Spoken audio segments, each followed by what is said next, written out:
Ensuite, comment identifier le bon bien? Je vous conseille de vous concentrer sur des biens anciens avec cachet et en plus avec un gros potentiel d'évolution. Là, vous avez un immeuble à la base quelconque, à Vienne, en Autriche, qui a été complètement repensé par l'architecte et peintre Hundert Wasser. Donc ça n'a rien à voir, c'est plus du tout le même immeuble. En faisant nos recherches dans l'ancien, on a parfois des bonnes surprises. J'ai acheté une fois un appartement à rez-de-chaussée. Le jour de la vente, les vendeurs m'annoncent qu'il y a une petite cave vendue avec le bien. Je dis OK. Dès que je sors de chez le notaire, je vais voir le bien. Et je découvre que la petite cave faisait 30 mètres carrés et tombait juste en dessous de l'appartement. Donc, j'ai décidé de créer un accès direct avec l'accord de la copropriété pour aménager moitié un studio de musique, moitié un home cinéma. Les travaux commencent. Un jour, les ouvriers tombent sur un mur suspect. On décide de l'abattre. Et qu'est-ce qu'on découvre? Une annexe de 5 mètres carrés à cette cave remplie de bouteilles de vin datant des années 60-70. Donc, à la fin, je me retrouve avec un sous-sol complètement aménagé de 35 mètres carrés, plus une collection de vins anciens. Donc, ce n'est pas dans le neuf que vous risquez de faire ce type de découverte. Ensuite, la ruine. Voici un bien qui nécessite énormément de travaux. C'est typiquement le type de bien que j'affectionne. Pourquoi? Parce que vous pouvez lui donner énormément de valeur. Vous pouvez vous l'approprier et l'aménager à votre goût. D'ailleurs, j'ai acheté celui-ci. Et comment on trouve ce type de bien? Eh bien, il faut mener l'enquête. Il y a 2 façons de mener l'enquête. La méthode classique, que tout le monde connaît, site internet, agence immobilière, réseau, si on pousse un peu plus, notaire, enchères. Et il y a la méthode d'Étéline. Qu'est-ce que ça veut dire? Ça veut dire devenir un véritable Sherlock Holmes. Un exemple. Il y a quelques années, je cherchais une grande maison à acheter à Paris ou en première couronne. Je trouve un bien de 300 mètres carrés sur un site de vente entre particuliers. Il n'y avait même pas d'agent sur le coup. Le bien était en vente depuis 1 an. Et pourtant, tout était parfait sur le papier. Le prix était très attractif. L'emplacement était idéal. La ville était très prisée. Autant dire, une affaire comme ça, c'est extrêmement rare. Donc, je me dis, il y a un problème. Je vais visiter le bien. Et je comprends le problème. Très joli extérieur, bourgeois, mais à l'intérieur, tout a été emménagé en bureau. En fait, une entreprise louait la bâtisse depuis 30 ans. Elle avait complètement organisé un espace de travail. Donc, le bien nécessitait énormément de travaux. Et les gens qui le visitaient avaient du mal à se projeter. Ça refroidissait énormément les familles. Mais elle avait surtout un autre problème. Il y avait un flou sur le statut. Les vendeurs, pourtant eux-mêmes des promoteurs immobiliers, étaient persuadés de vendre des bureaux.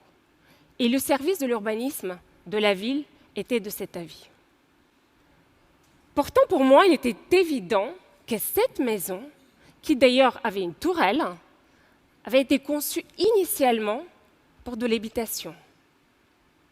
Donc là où tout le monde voyait une difficulté administrative, ce qui expliquait le prix très bas et le fait que le bien se vendait depuis 1 an, moi j'en ai vu l'affaire du siècle.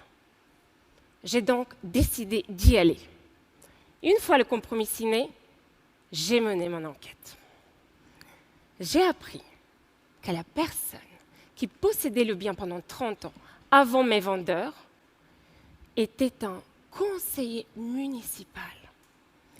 Et tenez-vous bien, il avait fait tous ses travaux sans aucune déclaration en mairie, y compris une extension qui exigeait un permis de construire.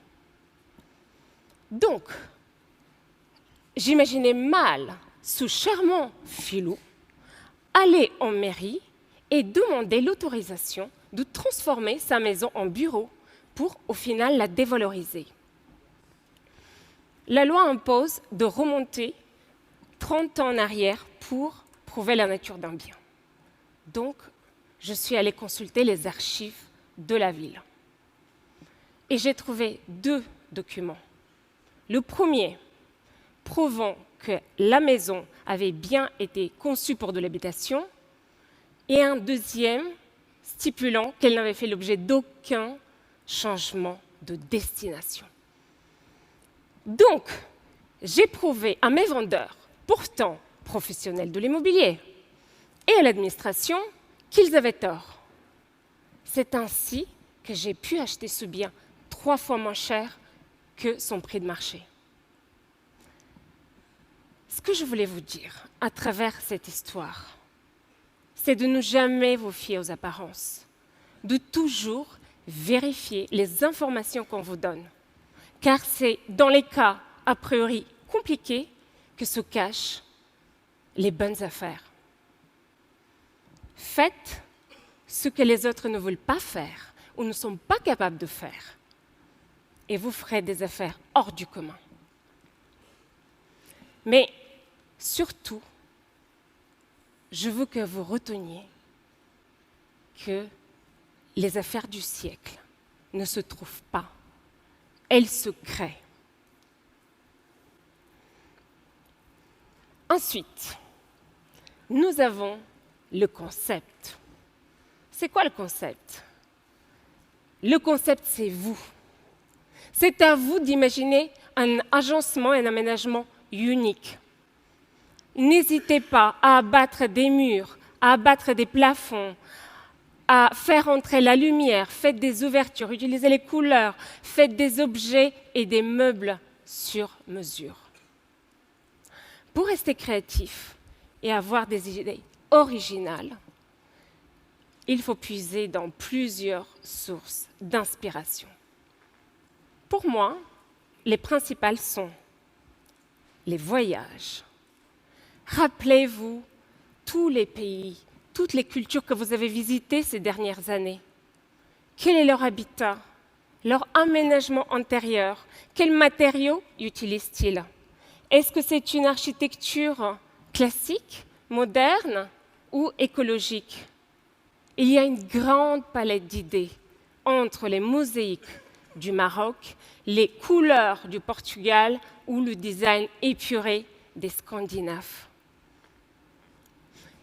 Et c'est dans le mélange de cultures et de procédés qu'on peut garder notre créativité et à chaque fois inventer des projets originaux.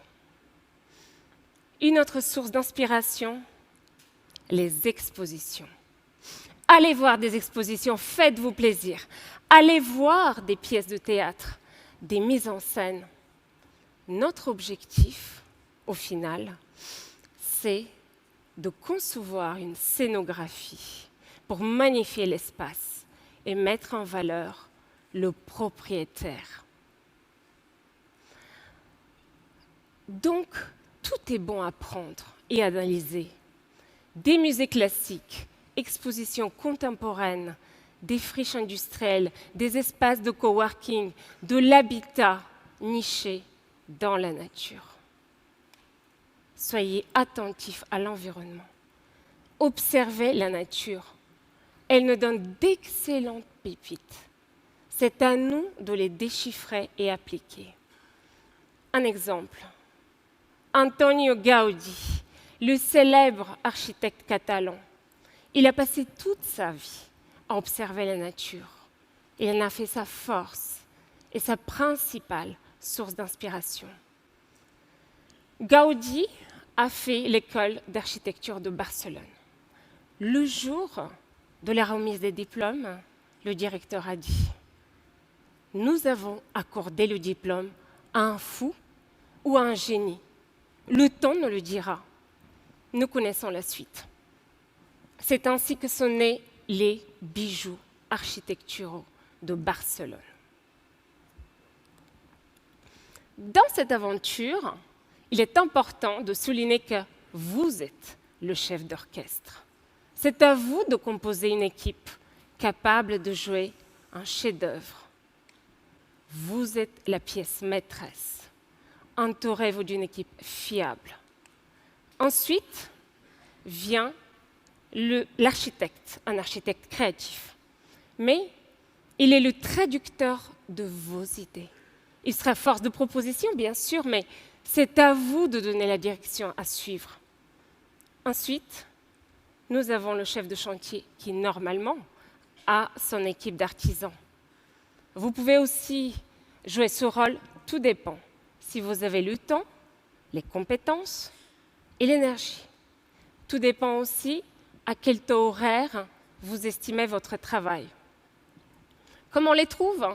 En faisant jouer le réseau, les recommandations et idéalement en allant visiter leurs précédents chantiers.